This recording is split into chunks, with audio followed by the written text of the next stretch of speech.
Hello then, welcome back to another video. Before we get into things, give this one a like, it really does help me out. It shows your appreciation, but this video needs no introduction. We are going to try and get this engine fired up for the first time in 30 years. So for those that don't know, this car has been sat in a barn for the best part of 30 years. Had to rebuild the cylinder head, the camshaft had seized, but the engine is all now back together. New timing bout kit installed. We have confirmed that we do have good oil pressure after I rebuilt the original oil pump. Yeah, oil is getting to the top of the engine. Everything is all now put back together. We do need to check a good few things. Make sure we have compression, make sure we have spark, and make sure we can get fuel into the engine. So do stay tuned and wish us luck. Okay, so first of all, just setting the valve clearances. Now, don't have a feeler gauge at the moment, need a feeler gauge, and I think these have to be set to, I think it's 0.25 millimeters for both the intake and the exhaust. So we're just trying to do it by eye. You know, obviously these were way out when I had the head all apart, but yeah, just doing it by eye and it should be good enough to hopefully get this thing started and get it started safely. Next thing then, we need to make sure that we have spark. Now, of course, I don't know anything about this ignition system. This coil here, it looks absolutely ancient. I have no idea if the contacts are any good. We've just put the distributor cap back on, cleaned up the inside a little bit, and yeah, just going to make sure that we have spark now. So I'll just crank the engine over, batteries connected up, and hopefully we see a tiny spark in there. Yep, we have spark. Well, I guess that's one potential major headache over with. Let's get these spark plugs installed into the cylinder head now. Make sure we have some compression.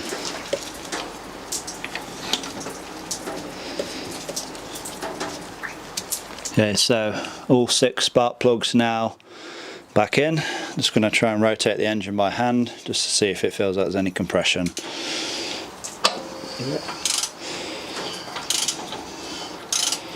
You feel good? I got feeling the first.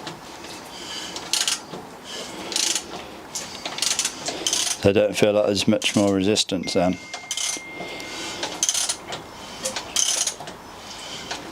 No, not really.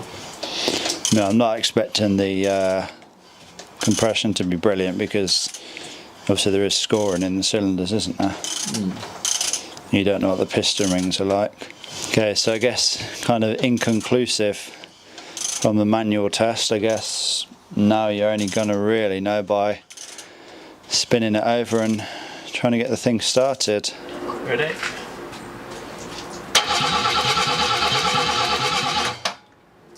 They just sound different, don't it? Yeah.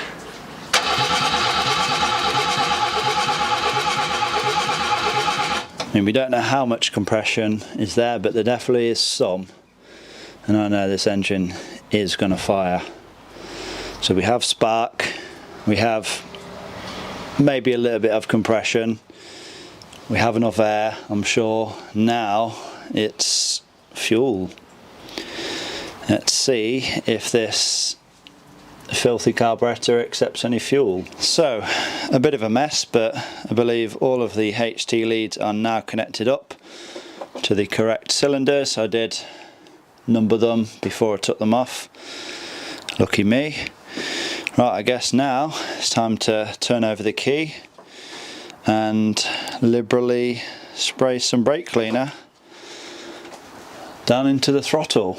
Yeah, so this is a choke. Yeah, well, when does this one open? Well, I don't know really, but it won't matter about That's that. probably on higher revs, isn't it? I don't know. Well, it should be open when it's started really. I don't know how it works this. Yeah.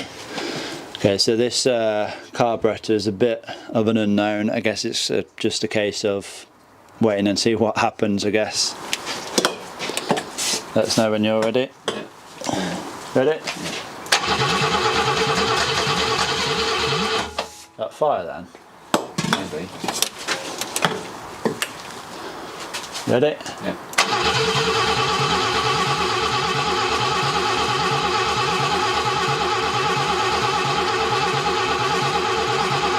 Ready? Yeah.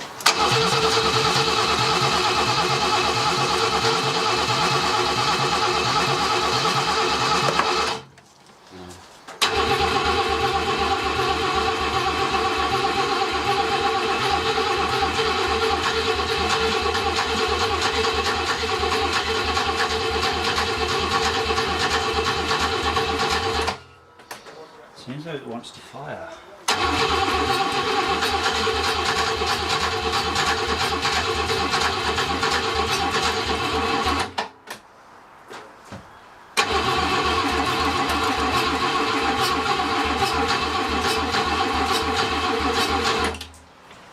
Battery's weak now. Okay, so pretty much as expected, it didn't want to fire straight into life. Where do we go from now? I mean, it's hard to tell whether or not fuel is actually making it into the engine. The fact that we turned the engine over manually by hand and it didn't feel like it had a whole lot of compression, that could play a role into it. So I guess the next logical step would be to do a compression test on all of the cylinders just to kind of see where we're at. Now, I'm not expecting the compression to be high at all. What I have heard of though is when people get these engines running after sitting for so many years, that, you know, once the pistons are actually firing, then the piston rings themselves actually push out against the wall and in essence you know, sort of restore back some of the compression that they've lost. So yeah, I'm not expecting the compression to be high, but let's hope that we have at least some compression across all 6 of the cylinders. Okay, so have a compression tester set up on cylinder 1. I'm not really convinced that this is tight in here. I couldn't get the fitting to go on with it snugged down tight with this spanner, but I guess we'll just have to wait and see. We'll see if it's you know, reading any pressure. If it's no pressure at all, then we know it's just that fitting that's low. But yeah, here goes nothing, I guess.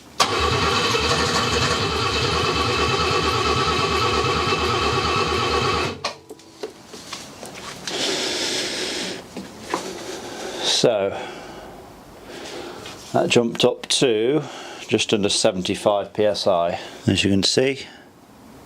So we definitely have some compression, but 75 is nowhere near healthy, is it? Are the other 5 going to match pretty much the same? I guess we're just going to have to wait and see. So I'm going to do a compression test for all 6 cylinders, and then we'll wait and see if, I mean, like I said, I'm not entirely convinced that this fitting on here is tight, so we could be losing some pressure there, but let's see if any of them register 0. If, you know, of course any of them register 0, then we know we have a pretty big problem. But yeah, let's see what we have, what kind of figures we have across the board, and see if they are pretty even. Okay, so compression test done on all 6 cylinders. Here is how we are looking. So 75 psi in all cylinders apart from cylinder 2, which was 45 psi, cylinder 6 60 psi. Now, what does this mean? Is this game over for this engine? I don't think so.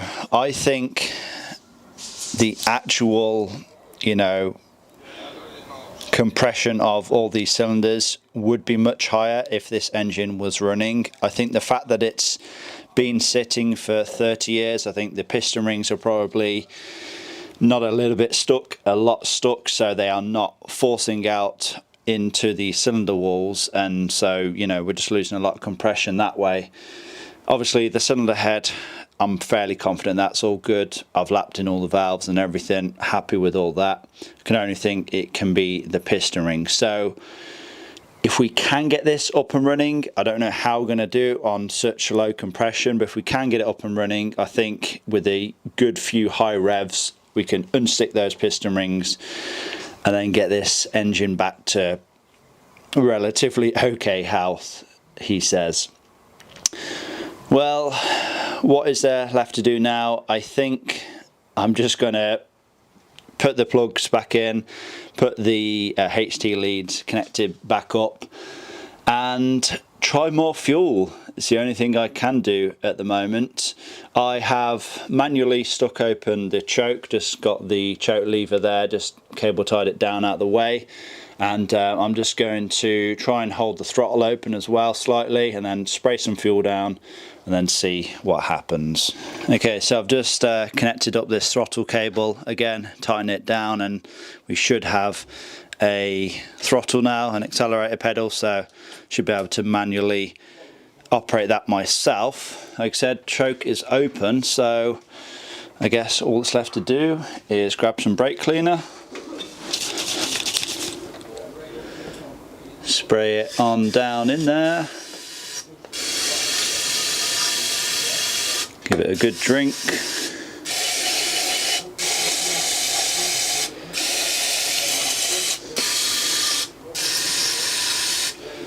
and see what happens. Right, here goes.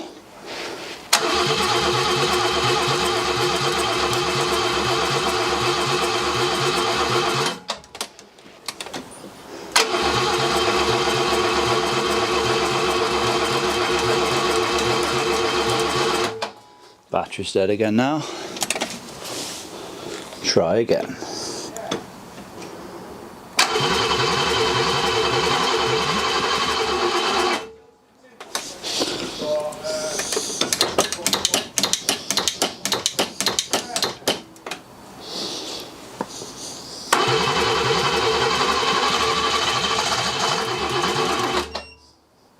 I swear that fired then.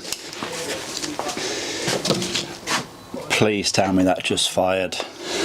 I swear that just fired then for like this splittest of seconds, but oh, this engine's gonna run. Let's try again. Got my jump pack on just to give us more crankage, and yeah, definitely seems to be helping, because just cranking over the engine non-stop definitely is just an easy way to kill the battery off. So gonna just leave this connected just to hopefully give us enough juice. Come on, we're gonna do it.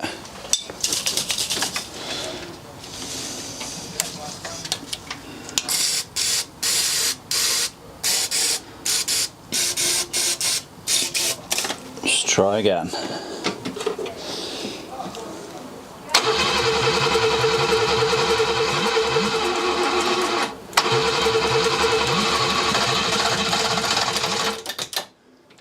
It's going to go. I don't know how much more this starter motor can take though.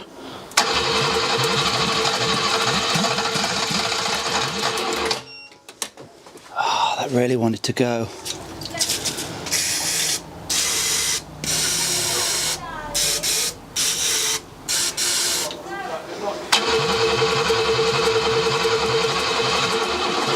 Don't think the starter motor's happy.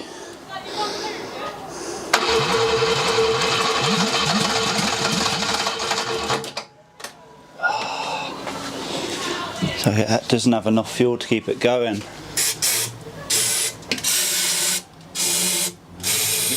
Am I maybe giving it too much fuel?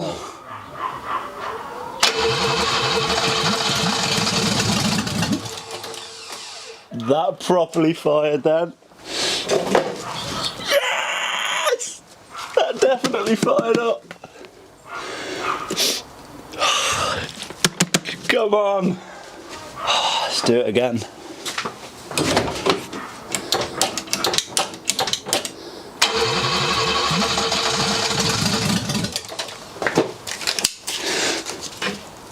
Yes, it runs.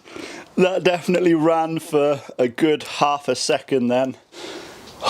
It runs. That definitely ran. I couldn't tell if it was running on all 6 cylinders, but that definitely ran. I heard the exhaust note. We need to get it running for longer now, don't we?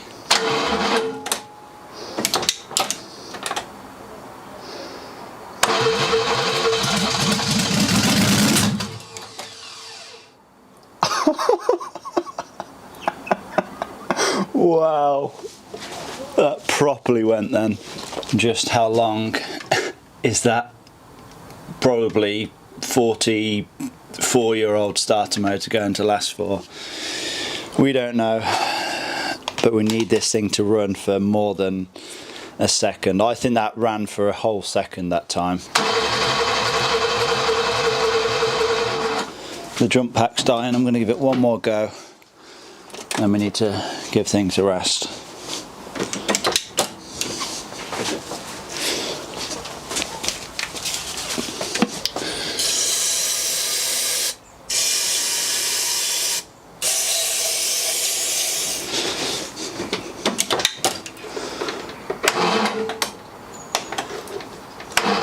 Yeah, definitely needs charging. Okay, so I have a bit of a plan. I've put the jumper pack on charger so we have full juice to the battery. I've also taken off the fuel supply to the carb. I imagine this is what it is, because that goes round there to this, whatever that is here, no idea. But then that goes round and it would go to the mechanical fuel pump. So I've just disconnected all that. What I'm going to do is get a hose that fits over there. Probably not a fuel hose. I don't think I have any fuel hose lying around. But I'll just get a hose, tighten that onto there, and then try and gravity feed the carb. So I'll probably put some fuel into a bottle and try have it hanging up somewhere in the garage. So then we can hopefully try and get this thing to run for a little bit longer.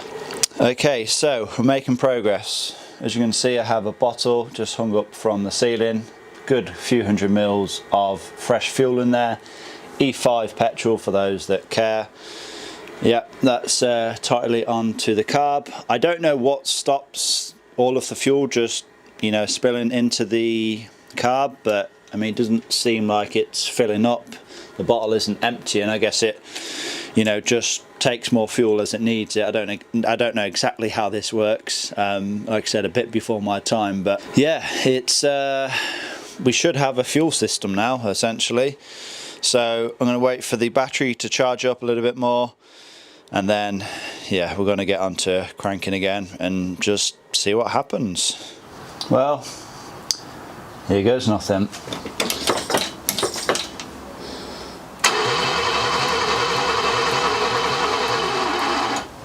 Okay, so it's definitely supplying it with fuel, because when I step on the accelerator, when the throttle opens, it's squirting fuel in. So yeah, fuel system works. I just don't think we have enough amperage to spin this over. I think I'm just being impatient. Okay, so it's a new day, feeling confident today. Let the battery charge fully. Also have the jumper pack still on charge as well. That's nearly half charged, so if the battery dies I can put the jumper pack back on. But yeah, we have fuel, we have spark, we should have enough air, so there's no real reason why this engine shouldn't run. So we're just going to jump inside, turn the key over and see what happens.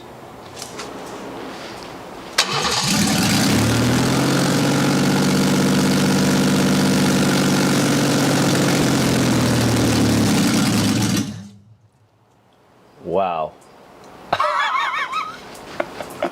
First turn on the key, that ran. That actually kind of idled as well. Damn, was that loud though.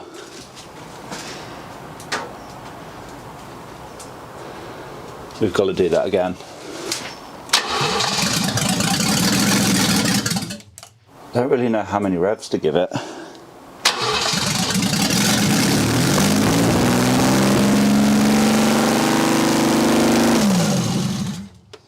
It's hard to tell if that's over revving. It sounds really loud because of course we don't have the exhaust connected up. So I don't want it to, like, you know, go to the limiter and just, you know, blow the engine to bits.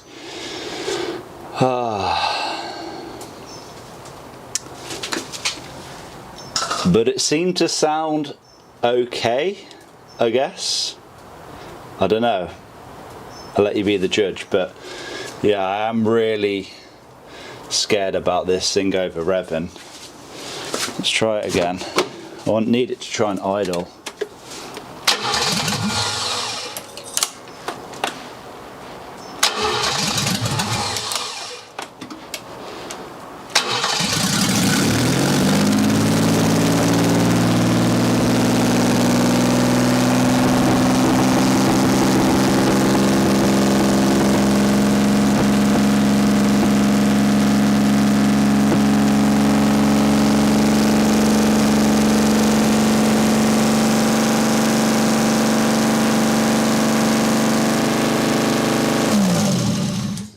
Sounds like it's revving really high. Damn.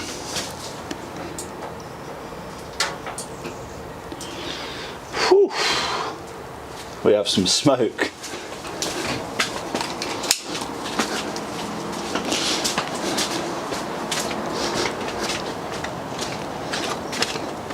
We have some smoke. Whew.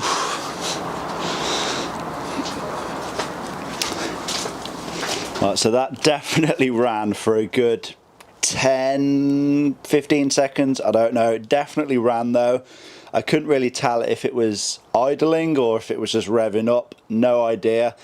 I think what we need to do now, we need to get the exhaust connected up just so things are a little bit quieter and we can hear the actual engine. Now we can hear if we have any strange noises, and we also need to connect up a coolant supply now, because if I run this thing without any coolant, it's going to overheat in, you know, just a minute. So yeah, I guess we need to start putting things back together.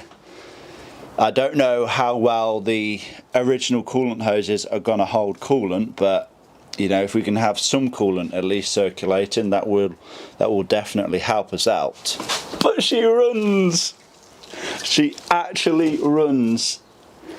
This car, it was sat in a barn for 30 years and it runs, and it seems to now run on the first turn of the key, which is quite amazing really. I know we've done quite a bit of work, we've rebuilt the head, we've, you know, put a new timing belt kit on and that, but you never really think an engine's going to come back, especially after all the damage that we've seen. You know, there is scoring in pretty much all of the cylinders. We was down on compression quite a lot. Whether or not that has came back or if it is going to come back, we still don't know. But yeah, I am surprised that it runs, to be honest, especially the fact that we haven't done anything to this carb. I mean, I kind of expected all that to be blocked up, but I guess it kind of works okay.